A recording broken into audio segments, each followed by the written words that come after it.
सीतानाथ समारंभं रामानंदार्य मध्यमाम् अस्मदाचार्य पर्यन्तं वन्दे गुरुपरम्परां पवनतनय संकटहरण मंगल मूर्तिरूप राम लखन सीता सहित हृदय बसो सुरभूप सियावर रामचंद्र की जय।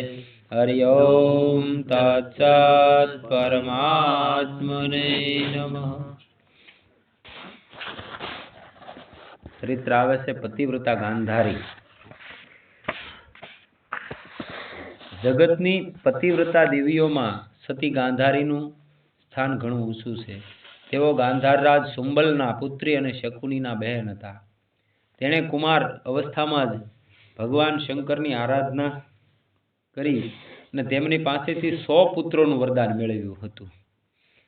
तेने ज्यारे जाणवा मळ्युं के तेना लग्न नेत्रहीन धृतराष्ट्र साथे थवाना छे, त्यारथी ज तेणे पोतानी बंने आंखो पर पट्टी बांधी दीधी। तेणे विचार्युं के जो मारा पति नेत्रसुखथी वंचित छे तो पछी मने संसारना रूपरंग निरखवानो शुं अधिकार छे।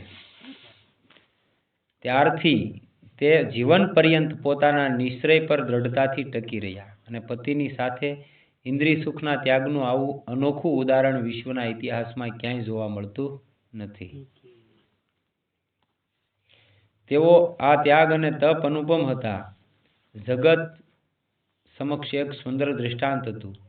ते हमेशा पोताना पतिने अनुकूळ ज रह्या। लग्न पछी सासरे आवता ज तेणे पोताना सद्गुणोथी पति तथा समग्र परिवारजनोने मुग्ध करी दीधा हता। धन्य छे तेमना पति प्रेमने। देवी गांधारी जेवा पतिव्रता हता एवा ज निर्भीक अने न्यायिक हता, न्यायप्रिय हता। ते हमेशा सत्य, नीति अने धर्मनो ज पक्षपात करता। अन्यायनुं समर्थन क्यारेय करता न हता। धृतराष्ट्र करता गांधारी पास अलग थोड़ाक हता, केम के एना छोकरा हता तोय एनो पक्ष न लेता दादाभाई। तेना पुत्रोए भरी सभामां द्रौपदी पर जे अत्याचार गुजारेल तेनुं तेना मनमा खूब ज दुख थयेल। तेओ पोताना पुत्रोना आ दुष्कृत्य पर नाराज हता। ज्यारे धृतराष्ट्रे पोताना पुत्रोनी वातमां आवी जईने पांडवोने बीजी वखत जुगार माटे बोलाववानुं नक्की कर्युं त्यारे ते खूब दुखी थयेल। तेणे ते जुगारनो विरोध करता पोताना पतिने कह्युं के स्वामी, दुर्योधन ज्यारे जन्म्यो त्यारे गधाड़ानी जेम अवाज करी भूकवा लागेल, जेथी परम ज्ञानी विदुरजीए ए वखते कह्युं हतुं के आ पुत्रनो परित्याग करी जो। मने ए वात याद करीने एम ज लागे छे के आ कुरुवंशनो नाश करीने रहेशे। दुर्योधननो जन्म थयो ने त्यारे विदुरजीए कीधुं के आ छोकरो राखवा योग्य नथी, आने त्यागी गयो नहीतर आ आखा कुळनो नाश करशे। अने हकीकत कर्यो। એટલે જ્ઞાની મહાપુરુષો એને ખબર હોય છે। અમુક આપણે આમ લૌકિક દ્રષ્ટિએ જોઈએ તો આપણને એમ થાય ગાંધારી કઈ રીતના સતી કહેવાના, પતિવ્રતા કેવી રીતના, એમ આપણે તરત શંકા થાય ને કે ભાઈ ઈ ધૃતરાષ્ટ્રના ઘરના દુર્યોધનની માં અને આમાં કેમ આ બધું ફીટ બેહે, પણ હકીકત બેહેલું છે। આર્યપુત્ર આપ પોતાની ભૂલથી સૌને આપત્તિમાં ન નાખો। આ ઉદ્ધત મૂર્ખાઓની હામાં આ ન કરો। આપણા કુળના નાશનું કારણ ન બનો। બંધાયેલી પાળને ન તોડો। બુઝાઈ ગયેલી આગ ફરી ભભૂકી ઉઠશે। પાંડવો શાંત છે, તેમના મનમાં કોઈ વેર વિરોધ નથી, તેમને હવે ક્રોધિત કરવા ઉચિત નથી। જો કે આપ બધી વાત જાણો છો, છતાં હું આપને યાદ કરાવી દઉં। દુર્બુદ્ધિ પુરુષના ચિત્ત પર શાસ્ત્રના ઉપદેશનો પ્રભાવ નથી પડતો। દુર્બુદ્ધિ માણસ હોય અને તેની સામે 18 પુરાણ ને 6 શાસ્ત્રો વાંચો ને તો એની બુદ્ધિમાં એનો અસર કાંઈ પડે નહીં, કેમ કે એની જન્મની સાથે જ એ વસ્તુ લઈને જન્મ્યો હોય। એટલે એને ગમે એમ સમજાવો। દુર્યોધનને સામે ભગવાન નહોતા ભાઈ, બધાએ ઓળખ્યા તો દુર્યોધને ઓળખવો જો, પણ નહોતો ઓળખી ગયો, દુર્બુદ્ધિ હતો। એટલે બધાને સમજાઈ જાય એવી વાત નથી આ। પણ આપ વૃદ્ધ હોવા છતાં બાળક જેવી વાત કરો છો તે બરાબર નથી। અત્યારે તો આપ આપણા પુત્ર સમાન પાંડવોને અપનાવી લ્યો। તેઓ દુઃખી થઈને કદાચ આપણાથી અલગ ન પડી જાય। કુળ કલંક દુર્યોધનનો ત્યાગ કરવામાં જ કલ્યાણ છે. હવે એની માં હતી અને એનો મોટો છોકરો હતો, તો કદાચ એનો પક્ષ લઈએ કે ન લઈએ કે એમાં જરાય કાંઈ, કેમ કે માતૃત્વનું મમતા એ અલગ વસ્તુ છે, તો અહીંયા કાંઈ પક્ષપાત ન થાય, પણ છતાં એણે કહી દીધું કે આનો ત્યાગ કરી જો આપણે કુળને બચાવવું હોય તો, એટલે એનું નામ આવે, આદર સાથે લેવું પડે. તેના જન્મ વખતે મેં મોહવંશ વિદુરજીની વાત માની ન હતી, તેનું જ આ પરિણામ છે. શાંતિ, ધર્મ અને મંત્રીઓની સલાહ દ્વારા આપ પોતાની વિચાર શક્તિને સુરક્ષિત રાખો, પ્રમાદ ન કરો. વગર વિચારે કાર્ય કરવાથી પરિણામ અત્યંત દુઃખદાયી આવશે. કોઈ પણ એવું કાર્ય કરીએ તો આપણે વ્યવહારિકમાં તે વિચાર કરીને કરવું પડે, નહીંતર અત્યારે તો જોશમાં કરી નાખીએ, પણ પાછળ એનું પરિણામ બહુ ખરાબ આવે. અત્યારે આપણને કંઈ સૂઝે નહીં તો એ આપણે સમજાવતા હોય ગમે, અને તમે મને સમજાવતો હોય ને તો હું તમને જવાબ આપી દઉં, ભાઈ તમને શું ખબર પડે, એ મને ખબર હોય ને, અને તમારે ન આવવું જ્યારે હું એને એવો જવાબ આપું, પણ હલવાઈ જ્યારે કોઈ ન જડે પછી. એટલે વિચાર વગરની કોઈ વસ્તુ નહીં કરવાની. જ્યારે રાજ્યલક્ષ્મી કુર લોકોના હાથમાં જવાથી તેઓનો જ વિનાશ કરે છે. ગાંધારીના આ વાક્યોમાંથી ધર્મનીતિ અને નિષ્પક્ષતા ટપકી રહ્યા છે. તે દુર્યોધનને પણ તેના અનુચિત કાર્યો બદલ બરાબર ટોકતા રહેતા અને તેની ઉદંડતા માટે તેને ફટકારતા રહેતા. ગાંધારી મહાભારત વાંચજો ક્યારેક ખ્યાલ આવે. કર્ણને બહુ હાંકેલા. કર્ણને હોય કહી દેતા કે આ કર્ણ, એક શકુની અને એક દુશાસન, આ તારી આમાં આ મેળવે ને એમાં જ આ પરિણામ આવ્યું, નહીતર ન આવે. તેમજ અનીતિના ભાવિ દુષ્પરિણામનું સ્પષ્ટ ચિત્ર તેની સામે રજૂ કરતા રહેતા. કેમ કે એ સતી હતા, એને તો ખબર જ હતી આગળ શું થવાનું છે, અત્યારે આ શું કરે છે ને આનું પરિણામ શું આવશે એમ. કેમ કે કૃતમ કર્મ શુભાશુભમ, જેવું કર્મ કરો એવું જ સામું ફળ આવે. 5 દી મોડું આવે, બાકી આ આવે, એમાં કોઈ મિનમેક નહીં. તમે એમ છો કે હું અંધારામ કરી નાખું ને અંજવાળામાં આપે, એને સર્વેશ્વર કહેવાય. નકર તો જો આપણે કરીએ કોઈને મળતું ન હોય દુનિયામાં બધા હાહાકાર ન મચાવી જાય ભાઈ, પણ મળે છે એટલે કંઈક ડર છે કે પરમાત્મા છે, આનાથી બીન હાલવું પડે.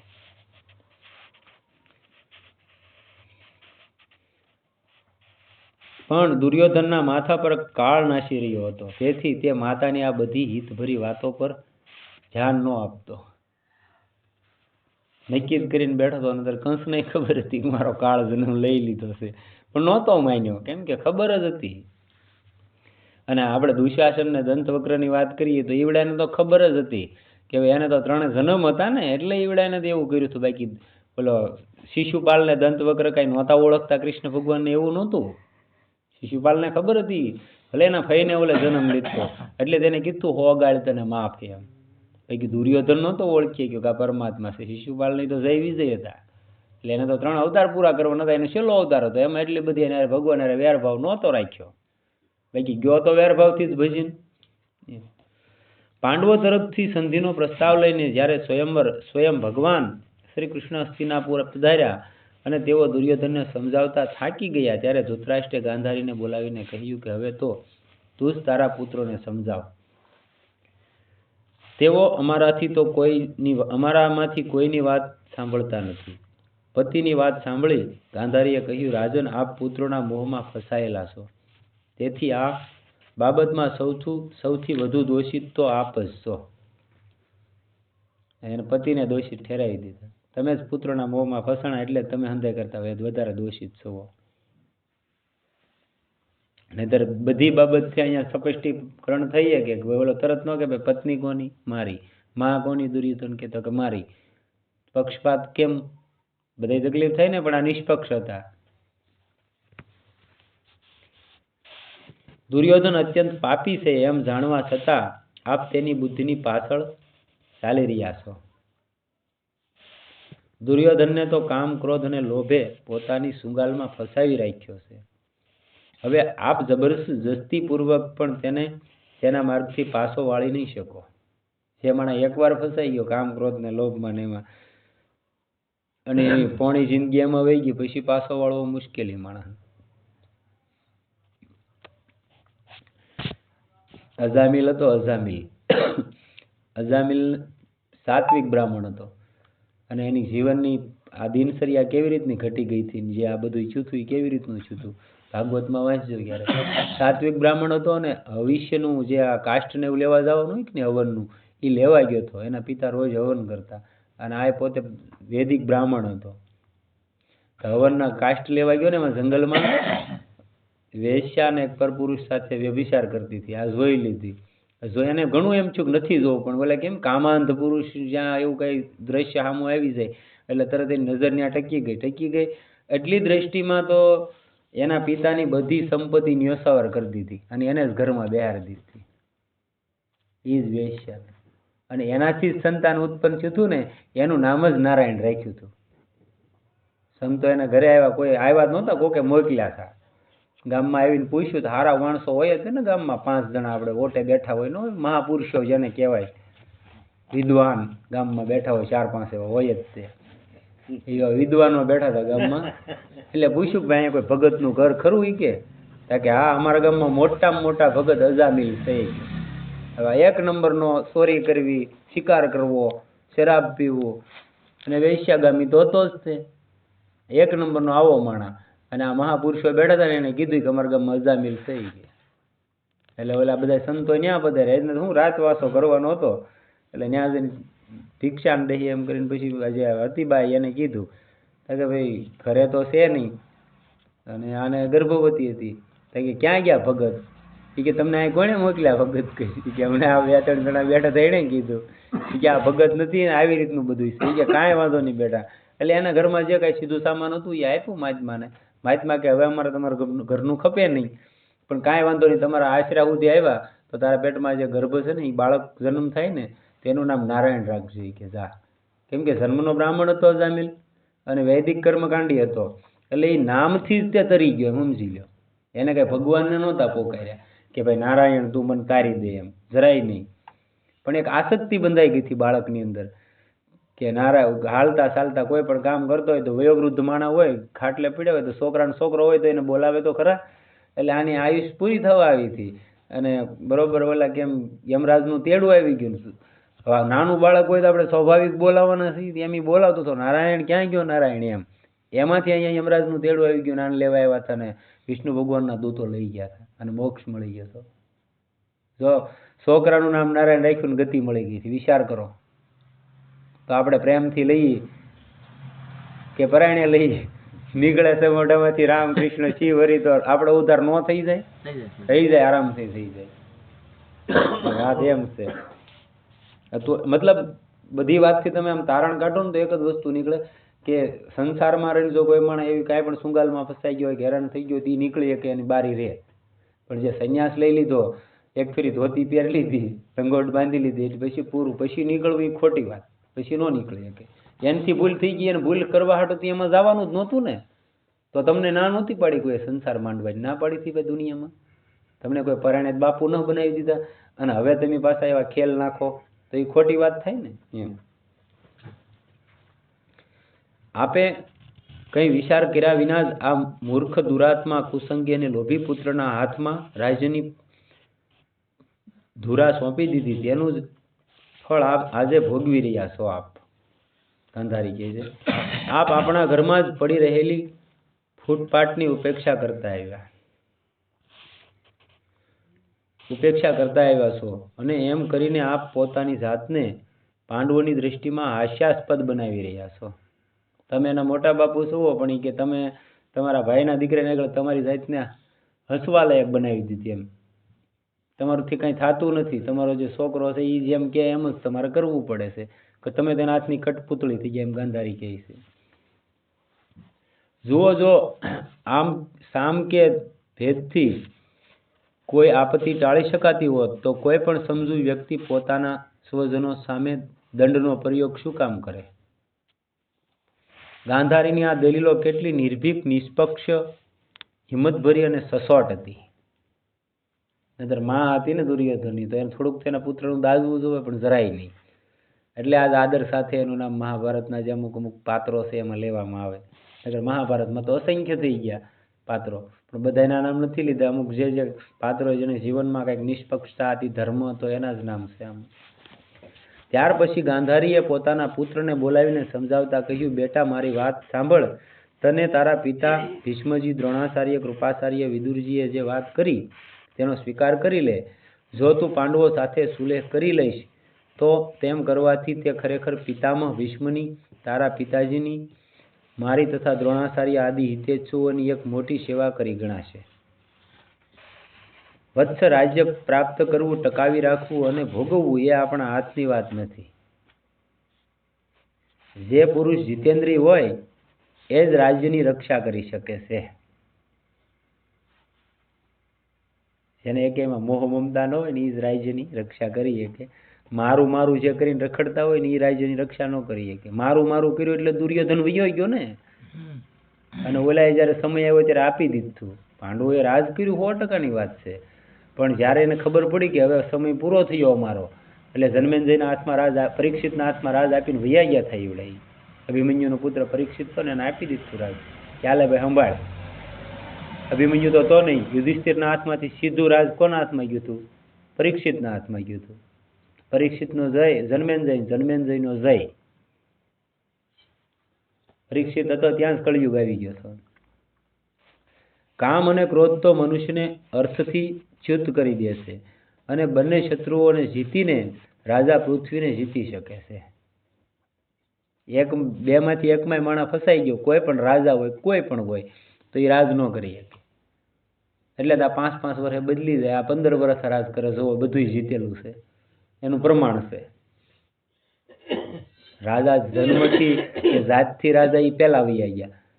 જાતથી રાજા હતા ને બધા, જેના ક્ષત્રિય પણ હતું ને એના આપણી જેવા શરીરો નહોતા, અને એનામાં એવી વસ્તુ નહોતી, એના શરીરનું બાહુબળ ને અલગ જ હતું. એમ 20 જણા, હું તમને એક મહાપુરુષના નામે બતાવું. અને નાસિક આવ્યું કે નહીં, નાસિકમાં મહાપુરુષ હાલ બિરાજમાન છે, દત્ત પ્રભુજીના નામે ઓળખાય, સાધુ છે. 20 જણા જે દત્ત ભગવાનની મૂર્તિને ઊંચી કરીને સ્થાપિત કરી શકે એવી મૂર્તિની કાખમાં રોજ ગોદાવરીમાં સ્નાન કરવા જાય, ત્યાં સ્નાન કરાવે અને પાછા કાખમાં લઈને વહી આવે. 20 જણામાં ઊંચી કરી શકે એ મૂર્તિને. અમારી વાત ખોટી હોય તો ત્યાં જઈને તપાસ કરી લેવાની છૂટી. આવા મહાપુરુષ. અને ખાવાનું તો કે દર મંગળવારે ખાલી ફરાળ, એ 8 કોળિયા, તેનાથી વધારે નહીં. અને રોજ શ્રીફળ, ત્રોપાનું પાણી પીવાનું, બીજું કંઈ નહીં પીવાનું. અને તોય તેનું શરીર જો તમને એમ ન લાગે કે આને નહીં ખાધું હોય.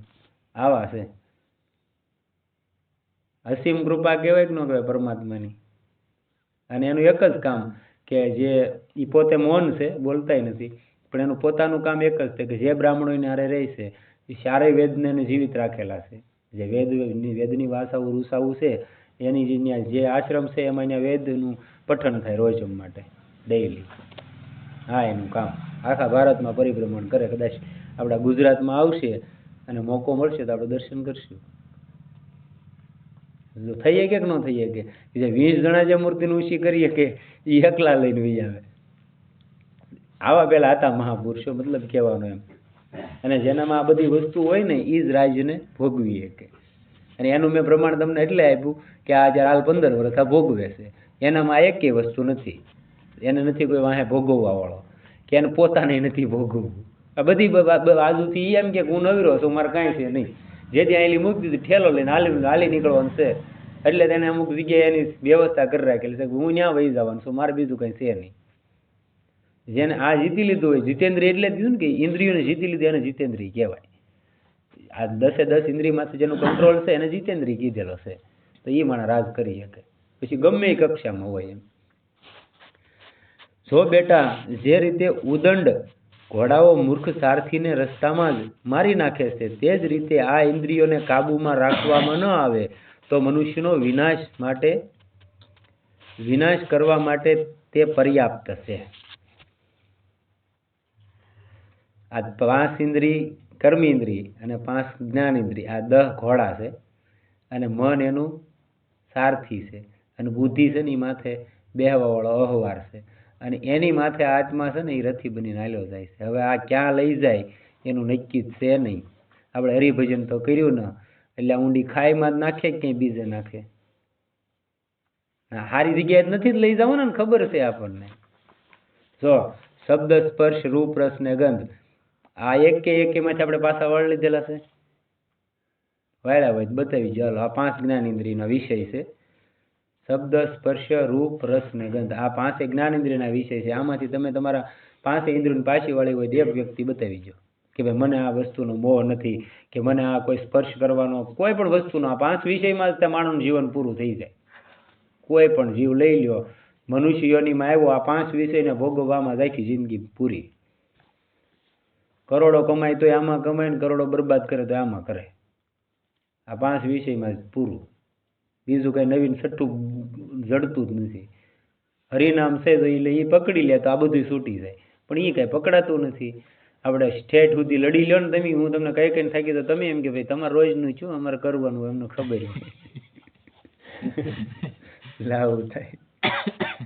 ઇન્દ્રિયો જેના નિયંત્રણમાં હોય તે વ્યક્તિ બધા જ કાર્યો સમજી વિચારીને કરે છે.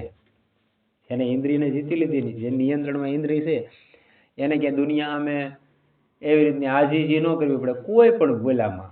હા, એક તમારી સ્થિતિ ન બને જ્યાં સુધી તમારે બધી સુખ દુઃખ ભોગવવા પડે. એ તો રામના પિતાજી દશરથજી હતા એને ભોગવવા પડ્યા હતા, અને કૃષ્ણ ભગવાનના પિતાજી દેવકી વસુદેવ હતા એને તે કંસના કારાગારમાં રહેવું પડ્યું. તે એક પ્રારબ્ધના આધીન છે. બાકી તમને આમ કોઈ હરાવી જાય એ વાત ખોટી પડે.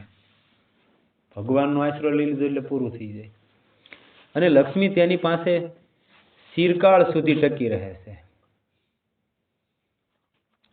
આ લક્ષ્મીની વાત આવી એટલે હું તમને ખાલી વાત કરી દઉં. પથમેળા મહારાજ છે ને એ તે અવધૂત છે, દત્ત ભગવાનના તે મતલબ જે પરંપરામાંથી છે. તો એ આજની તારીખ સુધી 1,40,000 ગૌ પથમેળામાં છે, અને આશ્રમ છે ત્યાં, અને 1 લાખ ઉપર કંઈક બીજો એક આશ્રમ છે ત્યાં, એમ કે 2.5 લાખ ગૌ છે. વિશ્વમાં મોટામાં મોટી ગૌશાળા છે. એ પોતે મહાત્મા આજ સુધીની તારીખમાં તમે લાખો કરોડો મૂકો તો સંપત્તિ ન અડે, પૈસા નહીં અડવાનું, કોઈ પાસે માગવાના નહીં. અને ભગવાનનો આદેશ થઈ ગયો તો મૌન થઈ જાય. તમને ખબર ન હોય, તમારે સામે બેઠા હોય ને ક્યારે એને એમ લાગ્યું કે મારે નથી બોલવાનું તો બંધ, પછી નહીં બોલવાનું. પછી તમે કાંઈ પ્રશ્ન કરો તો તમને લખીને આપે. આપણે એમ કે ક્યારે બોલશો તો એમ કે બીજો આદેશ થાય ત્યારે 100 મહિના વી જાય, વરદી વી જાય. તો એ બધી વ્યવસ્થા કેમ હાલતી છે? વિચારે જેવો વિષય છે ને ભાઈ. આપણે આપણા ઘરનું ન પૂરું થતું 5 જણાનું, અને 1,40,000 તો એક આશ્રમમાં ગાવું છે. હવે 1,40,000 ગાવું હોય, હવે ત્યાં માણસો કેટલા હશે? એ બધાનું ખાવા પીવાનું કરવું, બધાની વ્યવસ્થા કરવી, ક્યાંય કોઈ પાસે માગવાનો નહીં રૂપિયો. અને સીધા હિમાલયમાંથી આવીને ગૌશાળાની સ્થાપના કરી હતી, સાધન ભજન કરતા કરતા. છતાંય પરમાત્મા બધું પૂરું પાડે કે નહીં? એટલે મતલબ એટલે મેં એ વાત કરી. આ વાત મેં ઘણી વાર કરેલી છે કે અહીંયા એવું કીધું ને કે લક્ષ્મીજી ચિરકાળ સુધી એની સાથે રહેશે. એટલે ન્યાય લક્ષ્મીજી આશ્રમની દાસી બની જાય. કહેવાનો મતલબ એટલે મેં એ વાત કરી.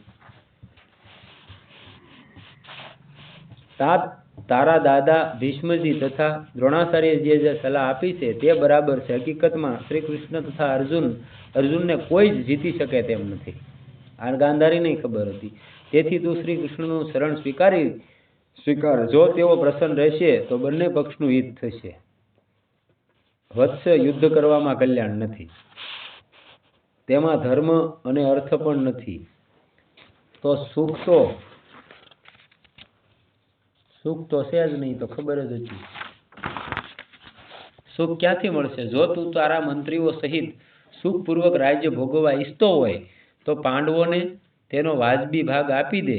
પાંડવોને 13 વર્ષ સુધી ઘરથી બહાર કાઢી મૂકવામાં આવેલ, તેમાં પણ મોટા અપરાધ થયેલ છે. હવે તેમની સાથે સંધિ કરીને એ ભૂલને સુધારી લે. તાત જગતમાં લોભ કરવાથી કોઈને સંપત્તિ મળી જતી નથી. તેથી તું લોભ તજી પાંડવો સાથે સુલેહ કરી લે. ગાંધારીનો આ ઉપદેશ કેટલો હિતપૂર્ણ અને માર્મિક હતો આ પરથી સ્પષ્ટ થાય છે કે તેઓ વિદુષી હતા તથા શ્રી કૃષ્ણ અને અર્જુનના મહિમાને પણ જાણતા હતા. આવા બુદ્ધિના ચતુર્ય હતા અને વિદુષી હતા. અને આને બેને ઓળખતા હતા કે આ કોઈ સામાન્ય વ્યક્તિત્વ નથી. એક નર છે તો એક નારાયણ છે. દુષ્ટ દુર્યોધન પર માતાના ઉત્તમ ઉપદેશની કોઈ અસર ન થઈ. તેણે પોતાની જીદ છોડી નહીં. પરિણામ એ આવ્યું કે બંને તરફથી યુદ્ધની તૈયારીઓ થવા લાગી, અને પછી 18 દિવસ સુધી કુરુક્ષેત્રના મેદાનમાં ભયંકર નરસંહાર થઈ રહ્યો હતો. યુદ્ધના દિવસો દરમિયાન દુર્યોધન દરરોજ પ્રાર્થનાપૂર્વક કહેતો કે માં, હું શત્રુઓ સાથે યુદ્ધ લડવા જઈ રહ્યો છું. આપ મને આશીર્વાદ આપો કે યુદ્ધમાં મારો વિજય થાય. ગાંધારીએ ક્યારેય નહોતું કીધું વિજય ભવાય એમ. એને ખબર હતી અધર્મ છે આમાં કોઈ જ વિજય ન થાય. નગર એની માં હતી, પતિવ્રતા નારી હતી, કદાચ કહી દે તો એ વસ્તુ હાચી પડવી પડે, પણ એ જાણતી હતી કે ધર્મની વિરુદ્ધમાં મારી જીભેથી ન બોલાય. આને ધર્મ કહેવાય. જો પુત્ર વિજયનો આશીર્વાદ આપી દે, જો પુત્રને વિજયનો આશીર્વાદ આપી દે તો તેમાં કોઈ મિનમેખ ન થાય. પરંતુ તે આપે કેવી રીતે એ તે જાણતા હતા કે દુર્યોધન અત્યાચારી છે. અત્યાચારીના હાથમાં રાજ્યલક્ષ્મી ક્યારેય ટકી ન શકે. તેથી તે હર સમયે એક જ જવાબ આપતા કે બેટા, જ્યાં ધર્મ હોય ત્યાં જ વિજય થાય છે. તું જો વિજય ઈચ્છતો હોય તો ધર્મનો આશ્રય લે, અધર્મનો ત્યાગ કર. તેણે ક્યારેય દુર્યોધનની તરફદારી ન કરી હતી. પણ જ્યારે તેણે સાંભળ્યું કે મારા 100 પુત્રો માર્યા ગયા છે, ત્યારે તેના ક્રોધનો વેગ ઉમટી પડ્યો અને તે પાંડવોને શાપ આપવા તત્પર થયા. ભગવાન વેદવ્યાસજીએ તો બીજાના મનની વાત પણ જાણી જતા હતા. તેઓને એ વાતનો ખ્યાલ આવી જતા તરત ગાંધારી પાસે આવ્યા અને તેને સાંત્વના આપી, તેના અસત સંકલ્પથી રોક્યા. એ વખતે પાંડવો પણ ત્યાં હાજર હતા. ગાંધારીને ક્રોધ આવી ગયો, શ્રાપ આપી ગયો તો મિથ્યા ન થાય, એનો શ્રાપ સતી હતી. એટલે વેદવ્યાસ ભગવાન તો જાણી જતા બધાની વાત મનની તે, એટલે એ આવીને કે સમજાવે છે કે આ ખોટું થાય, એમ આ ન કરીએ કાંઈ. કેમ કે જે જીવન પર્યંત તે સાધના કરી એક શ્રાપમાં પૂરી થઈ જાય. ક્રોધ કરવાની આપણને કોઈ ના પાડતું હોય તેનું મેન કારણ એ કે તમે આખું જીવન ભજન કરો, તમે 6 મહિના ભજન કરો ને એકવાર તમને અંદરથી ક્રોધ આવી ગયો એટલે તમે શૂન્યમાં આવી જાઓ પાછા. એટલે ક્રોધ નહીં કરવાની ના પાડે એનું મેન કારણ. તમારા બાળકો છે, તમારે એને ઠપકો દેવો, ખીજાવવું તો એક નાટક રૂપી હોવું જોઈએ. હા, એની સામે સો અત્યારે, પણ અંદરથી તો ક્યારેય ક્રોધ આવવો જ ન જોઈએ કોઈ પણ વ્યક્તિને. એમાં અંદરથી ક્રોધ આવી ગયો એટલે તમે 0 0 0. આ બધી બાબતનું ધ્યાન રાખવું પડે. ગાંધારીના મનમાં થયેલ ક્ષોભને જોઈને યુધિષ્ઠિરે તેની પાસે ગયા અને પોતાની જાતને ધિક્કારતા તેના શરણમાં પડવા ગયા કે તરત ગાંધારીની ક્રોધભરી દૃષ્ટિ આંખ પર બાંધેલી પટ્ટીમાંથી નીચેના ભાગમાં યુધિષ્ઠિરના નખ પર પડી અને એ જ વખતે તુરંત યુધિષ્ઠિરના સુંદર લાલ લાલ નખ કાળા પડી ગયા. જો ક્રોધભરી દ્રષ્ટિ હતી અને પટ્ટીમાંથી નીચે ગઈ અને યુધિષ્ઠિરના નખ માથે પડીને યુધિષ્ઠિરના નખ કાળા પડી ગયા હતા, તો એ શ્રાપ આપી દીધો હોય તો શું ન થાય. તે જોઈ ભીમ, અર્જુન આદિ અન્ય ભાઈઓ ભયના માર્યા અહીં તહીં સંતાવા લાગ્યા. તેમની આવી સ્થિતિ જોઈ ગાંધારીનો ક્રોધ શાંત થઈ ગયો અને તેણે માતૃભાવથી પાંડવોને ધીરજ આપી. આ પ્રસંગ પરથી ગાંધારીના પતિવ્રત તેજનો ખ્યાલ આવે છે. અંતે ગાંધારીએ પોતાનો એ ક્રોધ શ્રી કૃષ્ણ પર ઉતાર્યો. અથવા તો એમ કહેવું જોઈએ કે અંતર્યામી ભગવાને તેની બુદ્ધિ ફેરવીને પાંડવોને તેના ક્રોધમાંથી ઉગારી લીધા. પાંડવોને જો શ્રાપ આપી ગયો તો અહીંયા વિનાશ થઈ જાય, એટલે ભગવાને એની માથે શ્રાપ લીધો બુદ્ધિ ફેરવીને. શ્રાપ તો દીધો જ થો ને એને, કેમ કે તે મારા 100 પુત્રોને મરવા. પછી એને એવું કીધું ગાંધારીએ કે ભાઈ તે મારા 100 પુત્રોને મરવા, તારાય કુળનો નાશ થાય, જા મારો હરાપ છે, એમ કરીને ફેરવો પડ્યો હતો. અને તેના પર આવી રહેલો શાપ પોતાના પર લઈ લીધો. દેવી ગાંધારીએ કુરુક્ષેત્રના મેદાનમાં જઈને જ્યારે ત્યાંનું હૃદય વિદારક દ્રશ્ય જોયું ત્યારે તે પોતાના શોકને સાંભળી ન શક્યા. તે ગુસ્સામાં આવીને બોલ્યા કે કૃષ્ણ, પાંડવો અને કૌરવો પોતાની અંદરોઅંદરની હુસાતુસીને કારણે નાશ નથી પામ્યા, પણ તમે તમારા જ આ સંબંધીઓની ઉપેક્ષા કરી તેનું આ પરિણામ આવ્યું. તમે સમર્થ હોવા છતાં યુદ્ધ રોકવાનો હૃદયપૂર્વક પ્રયાસ નથી કર્યો.